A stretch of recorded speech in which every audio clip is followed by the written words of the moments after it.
So I'm going to start off by taking you guys through the extraordinary lives of a couple of seeds. Now, these two seeds are unique because they can grow into absolutely anything. They can be fruits, vegetables, they can even grow into a tree. But unfortunately, these seeds are constantly being bombarded with these messages and ideals of what they're supposed to be. Seed 1 is told that it's delicate and pretty and should be like all the other seed 1s and become a dandelion.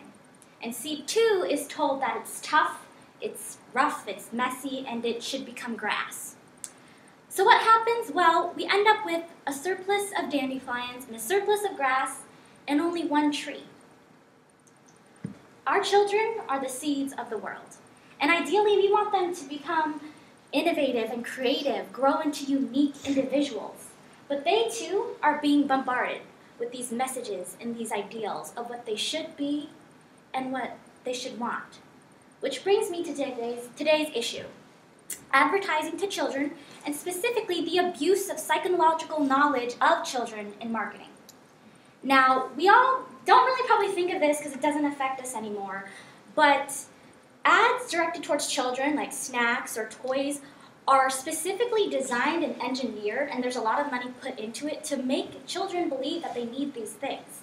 In fact, the next time you watch a commercial that has that's child-oriented, you'll notice that here are some of the qualities that are attributed to being a female or being a male. Like a lot of girl toys or products are around physical appearance, whereas boys is around physical and spatial skills. And so said by Dr. Kranner, who is a child psychologist against other psychologists using their knowledge for children marketing, he says that thanks to advertising, children actually believe that they are inferior without these products.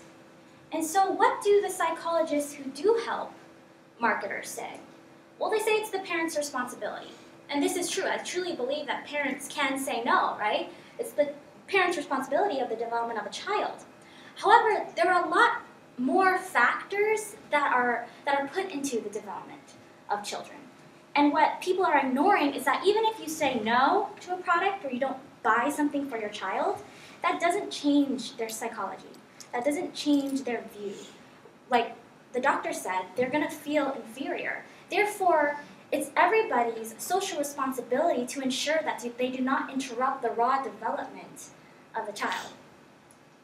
Now why? Why am I so passionate about this, especially being a business major, specifically sales and marketing? Well, meet my brother Tristan. Yes, he has an Instagram and he knows how to post pictures.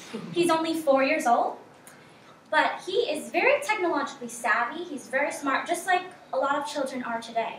And although that's a good thing, that also has a lot of negative ramifications because they are much more subject to advertising because of all the distribution channels. And they're also more vulnerable to becoming shaped and influenced by technology and advertising because of how advanced it's become. So what can you do? What can we do to change this? Well, different countries like Canada, Sweden, Brazil, they have strict laws against advertising to children.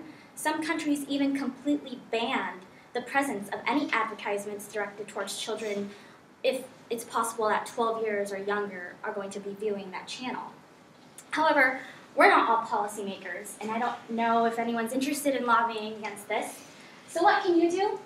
Well, you can take away the iTouch or the games for a little bit and have them do something, if you have a child in your life or when you do have children, have them do something that requires strategy, that requires thought, imagination. Show him that he can turn this into this. Showcase his creativity. And if you have a little boy who on Halloween is inspired, other than blood and gore, is inspired by Cinderella, help him create that dream. Showcase his originality. Showcase his individuality. But you know what? It's unavoidable. Little girls are going to want little girls' things. Ads are so prominent in the US today. Boys will be boys. And apparently men will be boys too, but that's an entirely different issue. But seriously, it's completely unrealistic to just say no to everything that they want. So what can we do? What's the answer to this? How do we combat this? Well, you all know. We talked a lot about it last week. And that's not by sheltering them but by trusting them with values. Trusting your values, and when you relay them onto your children, trust that they are strong with their values so they can combat these unnecessary external factors that are trying to influence them.